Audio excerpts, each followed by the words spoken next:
Hey guys, मैं शुभम आप सभी लोगों का अपने इस चैनल में स्वागत करता हूं। तो आज का जो कोर्स है बहुत ही ज़्यादा इम्पोर्टेंट है, क्योंकि आज मैं लेकर आ गया हूं एग्रीकल्चर के मोस्ट इम्पोर्टेंट क्वेश्चन, जो कि बहुत ही ज़्यादा इम्पोर्टेंट है। इसलिए अगर आप वीडियो को स्किप करते हैं तो नुकसान आपका होता है। तो चलिए वीडियो को स्टार्ट करते हैं और आपको बताते हैं एग्रीकल्चर के मोस्ट इम्पोर्टेंट क्वेश्चन। उससे पहले आपसे एक चीज़ बोलना चाहता हूँ कि जो आप चालाकी दिखा रहे हैं कि सोच रहे हैं कि हम पूरा वीडियो देख लेंगे लेकिन सब्सक्राइब नहीं करेंगे आपके चैनल को, वो मत करिए प्लीज़। क्योंकि मैं 999 रुपये का कोर्स आपको फ्री में दे रहा हूँ। इससे सबसे ज़्यादा क्वेश्चन फंसने वाले होते हैं। लेकिन मैं बता रहा हूँ, पिछले साल 6,000 रुपये का कम से कम कोर्स सेल किया था। तो आपसे मैं कह रहा हूँ कि मैं अगर आपको फ्री में दे रहा हूँ, अपना नुकसान करके फ्री में दे रहा हूँ, तो आपका भी फ़र्ज़ बनता है कि आप प्लीज़ चैनल को सब्सक्राइब कर लें। अगर आप चैनल को सब्सक्राइब नहीं करते तो मुझे भी मोटिवेशन नहीं मिलता, मुझे भी मन नहीं करता कि मैं फालतू का दे रहा हूँ। क्योंकि मैं चैनल पे चेक करता हूँ डेली बाय डेली कि मेरे वीडियो को देखा किसने और कितने लोगों ने सब्सक्राइब किया। तो मैं देखता हूँ कि 100% लोगों ने मेरे वीडियो को पूरी तरह वॉच किया, लेकिन सब्सक्राइब सिर्फ 30% लोग करते हैं। अब बाकी जो परसेंट लोग हैं वो डेली आते हैं हमारे वीडियो को देखते हैं, लेकिन सब्सक्राइब नहीं करते हैं। तो चालाकी ना दिखाइए। अगर चालाकी आप दिखाएंगे तो 4 दिन और मैं चलाऊंगा वीडियो, उसके बाद मैं ये बंद कर दूंगा, किसी को भी फ्री में वीडियो नहीं दूंगा। क्योंकि मेरी कोचिंग सेंटर चलती है और मैं अपने कोचिंग सेंटर पे ही बच्चों को वीडियो दूंगा या बच्चों को पीडीएफ दूंगा, नोट्स दूंगा। मुझे कौन सी ज़रूरत है मैं आपको दूं। तो आपसे बस इतना कहूँगा कि अगर आप चालाकी दिखा रहे हैं तो चालाकी न दिखाएं। लेकिन जो बच्चे, जो स्टूडेंट हमसे जुड़े हैं, सब्सक्राइब किए हैं और अच्छे से जुड़े हैं, उनको मैं बहुत बहुत धन्यवाद करना चाहता हूँ, क्योंकि वो बहुत अच्छे लोग हैं जो लाइक्स भी करते हैं। आप लाइक्स भी नहीं करते हो। मेरी जो इम्पोर्टेंट क्वेश्चन लेकर तो जाते हो, लेकिन न तो लाइक्स करते हो, न कमेंट्स करते हो, और न ही आप सब्सक्राइब करते हो। मतलब क्या है कि कोई आप ये सोच रहा है कि वीडियो में यूट्यूब पे चला रहा हो तो मुझे बहुत ज़्यादा इनकम होती है। आपको ये तो अब माइंड में लग रहा होगा कि सर को बहुत ज़्यादा इनकम होती है। तो कोई भी इनकम नहीं होती है। अगर मुझे इनकम होती तो मैं आपसे ये ना कहता कि प्लीज़ हमें सब्सक्राइब करिए, प्लीज़ हमें लाइक करिए। क्योंकि मेरी इनकम जब हो रही है तो मैं आपसे ये सब फालतू चीज़ें नहीं कहता। और ध्यान दीजिए, मैं इसलिए बना रहा हूँ वीडियो क्योंकि सभी स्टूडेंट जो गरीब हैं, जिनके पास बुक खरीदने के लिए पैसे नहीं हैं, उनको भी मिल सके वीडियो। तो अगर आप चालाकी दिखा रहे हैं तो सिर्फ 4 दिन मैं बोल रहा हूँ, 4 दिन के बाद मैं कोई भी वीडियो ऐसा अपलोड नहीं करूँगा जो कि मेरे कोर्स का है। मैं इस अपने कोर्स का वीडियो तो अपलोड ही नहीं करूँगा, ध्यान दीजिएगा। इसलिए please subscribe my channel. So guys, चलिए स्टार्ट करते हैं वीडियो को और आपको बताते हैं। सो पहला क्वेश्चन आपसे पूछा जाता है कि बताइए कि मूली एवं गोभी के बीच पहला अंतरजैनिक संकर बनाया गया था। तो ये जो संकर वैरायटी थी, हाइब्रिड वैरायटी बनाया गया था मूली और गोभी के बीच, वो किसने बनाया था? तो वो बनाए थे कारपेको ने। कब बनाए थे? 1927 में। सो गाइस, नेक्स्ट पे चलते हैं। नेक्स्ट पे आपसे पूछा जाता है कि बताइए कि ट्रिटियम एस्टिवम, इसे कहा जाता है ट्रिटिकम एस्टिवम, ध्यान दीजिए, कहा जाता है कि भ्रूणपोष में गुणसूत्र संख्या होती है। तो ट्रिटियम एस्टिवम के भ्रूणपोष में जो गुणसूत्र की संख्या होती है वो 63 होती है, आई मीन्स 63 होती है। सो गाइस, नेक्स्ट पे चलते हैं। नेक्स्ट में आपसे पूछा जाता है कि बताइए कि ग्लिरिसीडिया स्पीसीज का उपयोग होता है। तो ग्लिरिसीडिया स्पीसीज का जो उपयोग होता है वो होता है हरी पर्ण खाद के रूप में होता है। चलेगा, इस नेक्स्ट पे चलते हैं। नेक्स्ट में आपसे पूछा जाता है कि बताइए कि मॉलिब्डेनम की कमी से गोभी होता है। तो मॉलिब्डेनम की कमी से गोभी में एक रोग होता है जिसे कहते हैं फूल गोभी में व्हिप टेल, या व्हिप टेल कहते हैं, इसका नाम ही है, लेकिन व्हिप पुच्छ दे दिए हिंदी में, पूरी तरह हम आपको डिस्क्राइब करके दे दिए हैं। चलिए गाइस, नेक्स्ट पे चलते हैं। नेक्स्ट में आपसे बहुत ही अच्छा क्वेश्चन पूछा जाता है कि बताइए कि मैग्नीशियम एक अवयवी भाग है। तो मैग्नीशियम एक जो अवयवी भाग है वो किसका है? पर्णहरित का, किसका है? पर्णहरित का। चलिएगा इस नेक्स्ट पे चलते हैं। नेक्स्ट बहुत ही ज़्यादा इंपॉर्टेंट क्वेश्चन हम आपको प्रोवाइड करा रहे हैं, इसलिए प्लीज़ आप सपोर्ट भी किया करिए। नेक्स्ट क्वेश्चन है कि जैविक नियंत्रण में न्यूक्लियो पॉलीहेड्रोवायरस मतलब कि NPV, ध्यान दीजिएगा ये वायरस है जो कि हम इंसेक्ट के ऊपर जब प्रयोग करते हैं तो इंसेक्ट वायरस की वजह से मर जाता है, इसलिए इसका नाम ही होता है, इसको कहा जाता है, इसका न्यूक्लियो पॉलीहेड्रो वायरस इसे कहा जाता है, इस शार्ट में NPV कहा जाता है, का प्रयोग किया जाता है। तो इसका प्रयोग जब भी किया जाता है तो ये किया जाता है चना के फली वेधक के लिए, मतलब कि ग्राम पोड बोरर के लिए इसका प्रयोग किया जाता है, इस इंसेक्ट को कंट्रोल करने के लिए। चलिएगा इस नेक्स्ट में चलते हैं। नेक्स्ट में आपसे पूछा जाता है कि बताइए कि धान एवं आलू के लिए नाइट्रोजन उर्वरक के किस रूप को प्राथमिकता देंगे? तो अमोनी को सबसे पहले क्या करेंगे? प्राथमिकता देंगे। चलिएगा इस नेक्स्ट पे चलते हैं। नेक्स्ट में आपसे पूछा जाता है कि अल्प प्रदीप्तकाली पौधे SDP में पुष्पन होगा जब? तो जब भी पुष्पन होगा वो कब होगा? रातें दीर्घकालीन हो तभी उसमें पुष्पन होगा। सो गाइस नेक्स्ट पे चलते हैं। नेक्स्ट बहुत ही ज़्यादा इंपॉर्टेंट है, पूछा जाता है कि छिड़काव के लिए यूरिया की अधिकतम सांद्रता सीमा होगी। तो छिड़काव के लिए यूरिया की अधिकतम सांद्रता सीमा जो होगी वो होगी 6%, मतलब कि 6%। चलिएगा इस नेक्स्ट पे चलते हैं। नेक्स्ट में आपसे पूछा जाता है कि बताइए कि मृदा में नमी की मात्रा बढ़ने पर मृदा की ऊष्मीय चालकता क्या होगी? तो नमी की मात्रा जब बढ़ेगी मृदा में तो क्या होगी? ऊष्मीय चालकता जो रहेगी वो भी बढ़ जाएगी। सो गाइस नेक्स्ट पे चलते हैं। नेक्स्ट बहुत ही ज़्यादा इंपॉर्टेंट है, उच्च कार्बनिक पदार्थ से युक्त भारी मृदा की ऊष्मीय चालकता होगी। तो उच्च कार्बनिक पदार्थ से युक्त भारी मृदा की जो ऊष्मीय चालकता होगी वो क्या होगी? कम होगी। चलिएगा इस नेक्स्ट चलते हैं। नेक्स्ट में आपसे पूछा जाता है कि बताइए कि प्रचुर खनिज की उपस्थिति से काली मृदा का रंग काला होता है। तो किस खनिज की उपस्थिति से? तो वो होता है मैग्नीज, जिसके वजह से काला होता है, जिसके वजह से मिट्टी क्या होती है? काली होती है। और खासकर आयरन के वजह से भी मिट्टी क्या होती है? काली होती है, लेकिन सबसे ज़्यादा मैग्नीज के वजह से होती है। चलिएगा इस नेक्स्ट चलते हैं। नेक्स्ट में आपसे पूछा जाता है कि बताइए कि रस चूसण मतलब कि सकिंग टाइप के इंसेक्ट, सक जो करते हैं, रस चूसते हैं, हेतु कौन सा विष समूह उपयुक्त है? तो ध्यान दीजिए जब भी सकिंग टाइप के इंसेक्ट रहेंगे तो प्लांट, जैसे ये प्लांट है ना, ध्यान दीजिएगा ये प्लांट है, इसकी पत्ती हैं, ये ध्यान दीजिएगा पत्ती है, आप और कुछ मत समझ लीजिएगा, पत्ती हैं।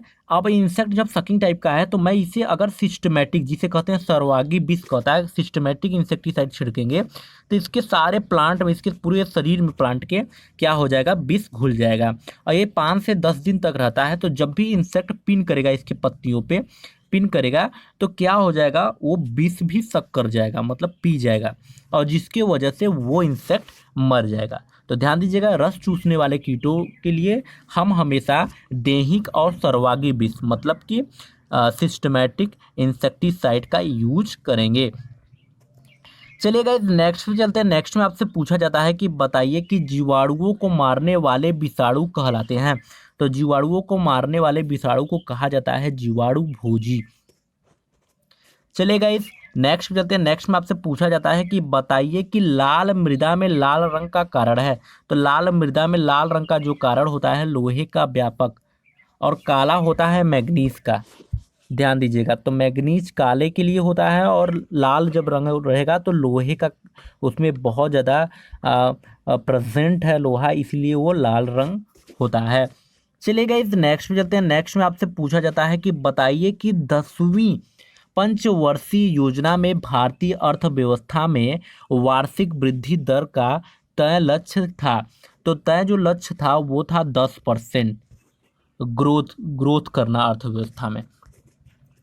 सो गाइज नेक्स्ट चलते हैं। नेक्स्ट में आपसे बहुत ही अच्छा क्वेश्चन पूछा जाता है। जितने भी क्वेश्चन आपको दिया जा रहा है ये क्वेश्चन आ सकते हैं आपके पेपर में, इसलिए आप प्लीज़ पूरी वीडियो देखा करिए और इसे देख कर नोट किया करिए। ऐसा नहीं कि आप देख कर चले जाइए।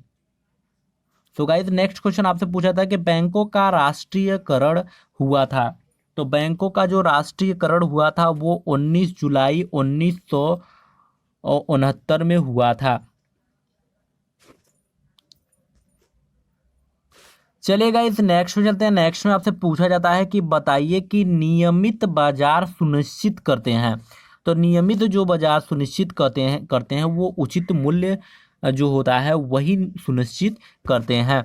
चलिएगा इस नेक्स्ट पे चलते हैं। नेक्स्ट में आपसे पूछा जाता है कि गन्ने में एक रोग लगता है, ध्यान दीजिएगा, आप उसे कहा जाता है पायरिल्ला रोग। तो गन्ने में रोग लगता है, गन्ने में नाइट्रोजन युक्त उर्वरकों के अधिक उपयोग अगर आप करेंगे तो क्या हो जाएगा, एक रोग लगेगा जिसे कहा जाता है पायरिल्ला। और इसका साइंटिफिक नेम शायद होता है पायरिल्ला परपुस्सिल्ला। फिलहाल अभी शायद हमारे माइंड में नहीं है, लेकिन यही होता है इसका साइंटिफिक नेम, पायरिल्ला परपुस्सिल्ला। चलेगा इस नेक्स्ट पे चलते हैं। नेक्स्ट आपसे पूछा जाता है कि बताइए कि रोडेंट में आते हैं, रोडेंट साइड होता है, रोडेंट में हमेशा आते हैं चूहा। जब मार्केट से दवा लेने जाते हैं चूहे मारने के, वो उस पर लिखा रहता है रोडेंटिसाइड। तो ध्यान दीजिएगा रोडेंट में आएंगे चूहे, गिलहरी, छछूंदर, ये सब क्या होते हैं, रोडेंट में आते हैं। नेक्स्ट क्वेश्चन आपसे बहुत ही अच्छा पूछा जाता है कि बताइए कि करनाल बंट प्रकोपित खेत में दुर्गंध का कारण है।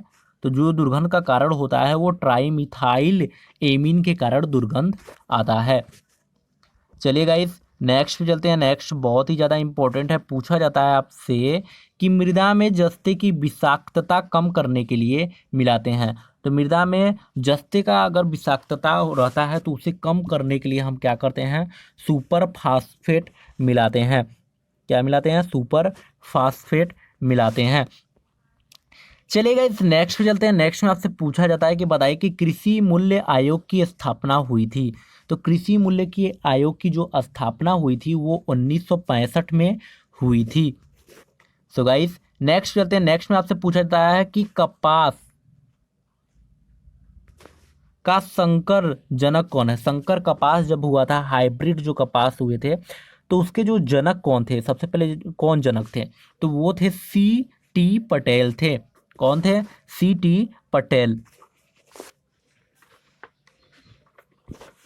चलिएगा इस नेक्स्ट चलते हैं। नेक्स्ट में आपसे पूछा जाता है कि बताइए कि प्रतीप संकरण विधि में ग्राह्य जनक को कहते हैं। तो प्रतीप संकरण विधि में ग्राह्य जनक को कहा जाता है आवर्ती जनक। क्या कहा जाता है, आवर्ती जनक कहा जाता है। वही नेक्स्ट आपसे पूछा जाता है कि बताइए कि नरबंध्यता बढ़ती है। तो नरबंध्यता जब भी बढ़ेगी समांगता से, किससे, समांगता से बढ़ेगी। चलेगा इस नेक्स्ट पे चलते हैं। नेक्स्ट बहुत ही ज़्यादा इंपॉर्टेंट है कि भूमि की नमी जो होती है वो मापी जाती है।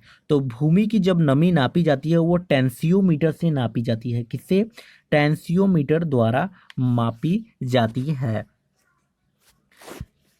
चलिएगा इस नेक्स्ट पे चलते हैं। नेक्स्ट में आपसे पूछा जाता है कि बताइए कि संश्लिष्ट प्रजाति को कायम रखने के लिए करते हैं। तो संश्लिष्ट प्रजाति को कायम रखने के लिए हम करते हैं स्वपरागण। क्या करते हैं, स्वपरागण। हम नहीं करते हैं, प्लांट करता है। चलेगा इस नेक्स्ट में चलते हैं। नेक्स्ट में आपसे पूछा जाता है कि बताइए कि मुक्त परागित समष्टि को कहते हैं। तो मुक्त परागित समष्टि को क्या कहते हैं, ये ध्यान दीजिएगा, नोट कर लीजिएगा। यादृच्छिक संगम समष्टि, मेंडेलियन समष्टि और सार्वमिश्रण समष्टि। इसमें से अगर एक भी ऑप्शन आता है तो आप टिक लगा लेंगे, या तीनों ऑप्शन देने के बाद एक नीचे लिख दिया जाएगा कि इनमें से सभी हैं, तो उस पर टिक लगा दीजिएगा। चलेगा इस नेक्स्ट चलते हैं। नेक्स्ट में आपसे पूछा जाता है कि बिंदु स्राव का कारण है। तो बिंदु स्राव का जो कारण होता है वो होता है मूलदाब। सो गाइस नेक्स्ट पे चलते हैं। नेक्स्ट में आपसे पूछा जाता है बहुत ही अच्छा क्वेश्चन, जिसमें आपसे पूछा जाता है कि बताइए कि मेंडेलियन समष्टि का अर्थ है। तो मेंडेलियन समष्टि का जो अर्थ होता है वो यादृच्छिक संगम समष्टि होता है। सो गाइस नेक्स्ट जाते हैं। नेक्स्ट में आपसे पूछा जाता है कि बताइए कि गेहूं के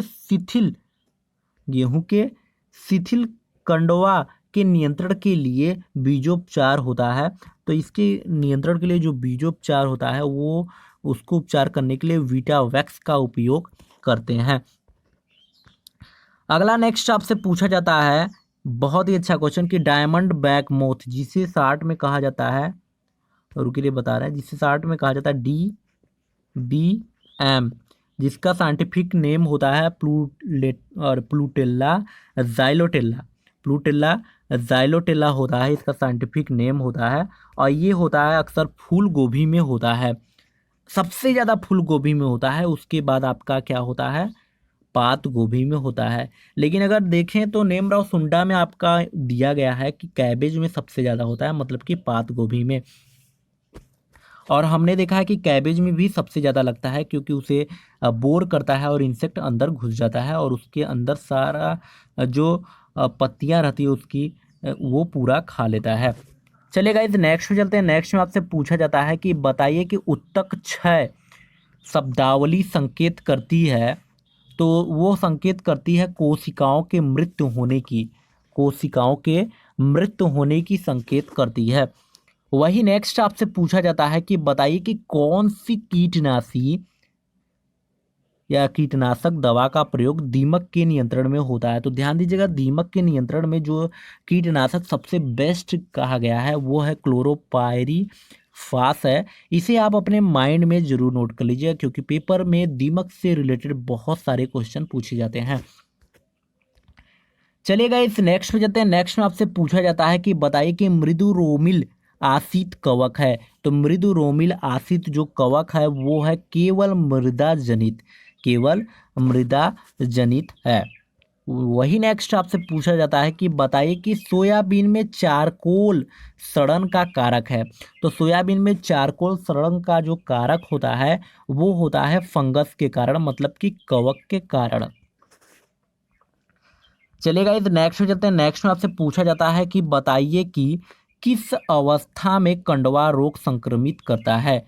तो भ्रूण अवस्था जब रहता है तभी कंडवा रोग संक्रमण करता है, मतलब कि जब उसमें सीड्स बनते रहते हैं तभी कंडवा रोग स्टार्ट हो जाता है।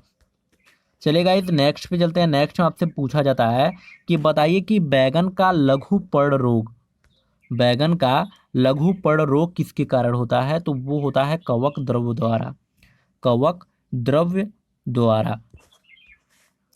चलेगा इस नेक्स्ट जाते हैं। नेक्स्ट में आपसे पूछा जाता है कि बताइए कि मृदा क्षरण को रोका जा सकता है। तो मृदा क्षरण को रोका जा सकता है कैसे, विस्तृत रेशेदार जड़ों वाली वृक्षों को लगा देंगे तो क्या होगा, मृदा क्षरण नहीं होगा। चलिएगा इस नेक्स्ट में चलते हैं। नेक्स्ट में आपसे बहुत ही ज़्यादा इंपॉर्टेंट क्वेश्चन पूछा जाता है कि आलू की पछेती अंगमारी के लिए प्रतिरोधक मतलब रेजिस्टेंस जो होती है वैरायटी वो है कौन। तो वो है कुफरी ज्योति जो कि रेजिस्टेंस वैरायटी है पछेती अंगमारी के लिए आलू के। चलिए नेक्स्ट में चलते हैं। नेक्स्ट में आपसे पूछा जाता है कि बताइए कि कोशिका द्रव्य जीन जो पाई जाती है वो किस में पाई जाती है। तो वो पाई जाती है दो में, माइटोकॉन्ड्रिया में और क्लोरोप्लास्ट में। सो गाइस नेक्स्ट चलते हैं। नेक्स्ट में आपसे पूछा जाता है कि बताइए कि ICAR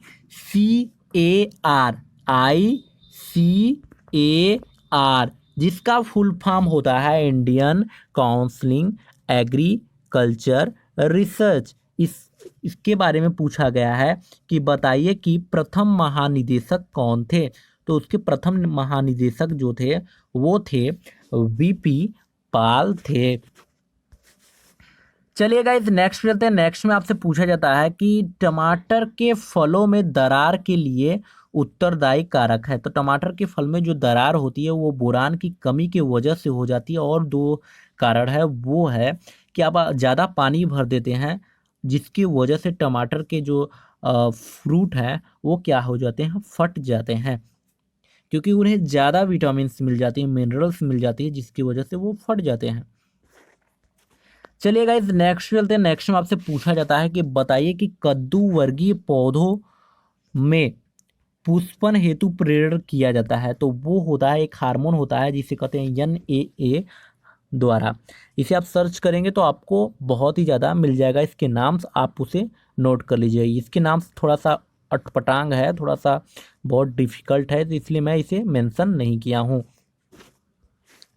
चलिए गाइस नेक्स्ट चलते हैं। नेक्स्ट में आपसे पूछा जाता है कि बताइए कि केंद्रीय पौध संरक्षण प्रशिक्षण संस्थान है, तो ये कहाँ पर है? तो ये है आपके हैदराबाद में, मतलब कि आंध्र प्रदेश में। चलिए गाइस नेक्स्ट में चलते हैं। नेक्स्ट में आपसे पूछा जाता है कि बताइए कि आलू के मोजेक का कारक है, तो आलू में जो मोजेक रोग लगता है वो किसकी वजह से लगता है? वायरस की वजह से लगता है। चलिए गाइस नेक्स्ट चलते हैं। पूछा जाता है कि मेटासिस्टाक्स है, तो मेटासिस्टाक्स जो है वो कौन सा दवा है? तो वो दैहिक विष है। क्या है? दैहिक विष है। चलिए नेक्स्ट पे चलते हैं। नेक्स्ट में आपसे पूछा जाता है कि बताइए कि पैक्टिन मापी जाती है, तो पैक्टिन जब भी मापी जाती है वो मापी जाती है किससे? जेलीमीटर द्वारा। किससे मापी जाती है? जेलीमीटर द्वारा मापी जाती है। सो गाइस नेक्स्ट पे चलते हैं। नेक्स्ट में आपसे पूछा जाता है कि मृत्तिका के कणों का आकार साइज होता है, तो वो होता है 0.002 से कम होता है। सो गाइस अगर आपको वीडियो पसंद आ रही है तो प्लीज़ एक लाइक और सब्सक्राइब जरूर कर दीजिएगा, और अगर आप शेयर करना चाहते हैं सभी स्टूडेंट को तो अपने ग्रुप्स और सोशल मीडिया पे शेयर कर सकते हैं। सो गाइस चलिए नेक्स्ट पे चलते हैं। नेक्स्ट में आपसे पूछा जाता है कि बताइए कि अमरूद में वर्षा ऋतु की फसल के स्थान पर शीत ऋतु में फसल लेना क्या कहलाता है? तो वो कहलाता है फसल नियमन। चलेगा इस नेक्स्ट चलते हैं। नेक्स्ट में आपसे पूछा जाता है कि बताइए कि शब्द एग्रोनॉमी की व्युत्पत्ति हुई, तो शब्द एग्रोनॉमी की जो व्युत्पत्ति हुई थी वो ग्रीक भाषा के शब्द से हुई थी। चलेगा इस नेक्स्ट में चलते हैं। नेक्स्ट में आपसे पूछा जाता है कि बताइए कि बोर्डो मिश्रण की खोज के साथ कौन सा रोगजनक जुड़ा है? तो वो रोगजनक जो जुड़ा है वो है प्लाज्मोपारा विटिकोला है। नेक्स्ट क्वेश्चन पे चलते हैं। नेक्स्ट क्वेश्चन में आपसे पूछा जाता है कि बताइए कि आलू के विषाणु का प्रसारण होता है, मतलब फैलता कैसे है? वो तो फैलता जो है वो फैलता है एफिड के द्वारा, जिसे माहो कहते हैं। ध्यान दीजिएगा, माहो उसका एडल्ट होता है और एफिड वो होते हैं नीफ होते हैं उसके। चलेगा इस नेक्स्ट चलते हैं। नेक्स्ट में आपसे पूछा जाता है कि बताइए कि चूहे की दैनिक खाना खाने की क्षमता है, तो चूहे की दैनिक खाना खाने की जो क्षमता है वो होते हैं उसके शरीर के वजन का 10% भाग जो होता है वो खाना खाने की क्षमता होती है, मतलब अपने शरीर के 10% भाग तक वो खाना खा सकता है। चलिएगा इस नेक्स्ट चलते हैं। नेक्स्ट में आपसे पूछा जाता है कि बताइए कि रोटावेटर अनुपयोगी है, तो रोटावेटर जो अनुपयोगी है वो है हल्की मिट्टी के लिए। सो गाइस आज हमने आपको बहुत ही ज़्यादा इंपॉर्टेंट क्वेश्चन कराए हैं, तो प्लीज़ आपसे यही कहूँगा कि चैनल को सब्सक्राइब कर लिया करिए और बेल आइकन को ज़रूर प्रेस कर लीजिएगा, जिससे हमारे वीडियो के नोटिफिकेशन मिलते रहेंगे। और हाँ, चालाकी न दिखाइए, क्योंकि अगर आप चालाकी दिखाते हैं तो आप कभी लाइफ में सक्सेस नहीं हो पाएंगे। क्योंकि अगर आप चालाकी दिखा रहे हैं तो ऐसा मत करिए, आप वीडियो पूरा देखा करिए और चैनल पे अगर हैं तो सब्सक्राइब कर लीजिए, क्योंकि हम आपको सोचिए 1 रुपये भी आपसे नहीं ले रहे हैं, आपको फ्री में पढ़ा रहे हैं। तो चलिए गाइस फिर मिलेंगे एक नेक्स्ट वीडियो में और बहुत ज़्यादा इंपॉर्टेंट क्वेश्चन लेकर। तब तक के लिए बहुत बहुत धन्यवाद और नमस्कार। Please guys like subscribe and comments और शेयर। धन्यवाद।